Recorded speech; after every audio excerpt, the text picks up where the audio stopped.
এটা ঝোল ঘুগনি আমি দেবো, আপনারা দেখেন। হ্যাঁ, খাওয়া যাবে। টাউনের লোক এসে খাচ্ছে। ডিমের চপ, হ্যাঁ 5 টাকা, এমন কোনো আহামরি দাম না তো। ওইটাও ডিমের চপ 5 টাকা, 5 টাকা? সব 5 টাকা। আর এইটা? ওইটা হচ্ছে 5 টাকা 15টা। না, ওর পেঁয়াজি খাওয়া যাবে। খাই, কিন্তু দাম যেখানে কম দাম সেখানেই দৌড়াবে, খাবে। হ্যাঁ, এখানে এই কয়টাই দোকান, তাছাড়া ওপারে দোকান আছে। নিরামিষ ঘুগনি নাকি? না, পেঁয়াজ রসুন। পেঁয়াজ রসুন। এইখানে নিরামিষ চলে না।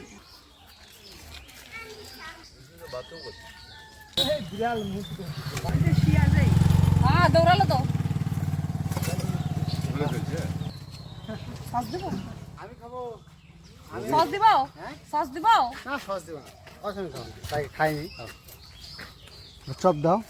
সব গরম বলে খাবে, ওই জন্য তো। চপ ছাড়েন একবারে দেন ঘুগনি চপ। না, চপটা দেরি হবে, একটু তেলটা গরম হবে তো। ঝোল ঘুগনি বললে কি শুধু আমরা ঝোল দেই? ঝোল দিলে কি লোকে টাকা দিবে? খাতে যাবে?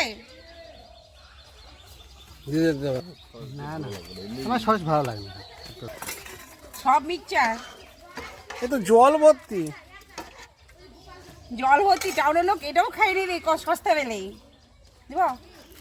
টোস্ট দিয়ে হবে না, ডিম দিয়ে ব্রেড, ডিম দিয়ে ওই ডিম টোস্ট ডিম টোস্ট আমরা এখানে করি না, কারণ এখানে হবে করে না কি তো। করেন না সেটা হ্যাঁ, আলাদা বিষয়। নিলে দিব না কেন? খাবে তুমি? কেন পারবো না? ডিশ আমরা বাড়িতে করতে পারি, বাড়িতে করে করে খাই আমরা। এটা? একটু উল্টে দিলাম। ও 5 টাকা। নাম শুনলে? হ্যাঁ, নাম কি? চন্দনা সরকার। ঠিক আছে, এটা ডিম টোস্টটা ডিম টোস্ট 20 টাকা।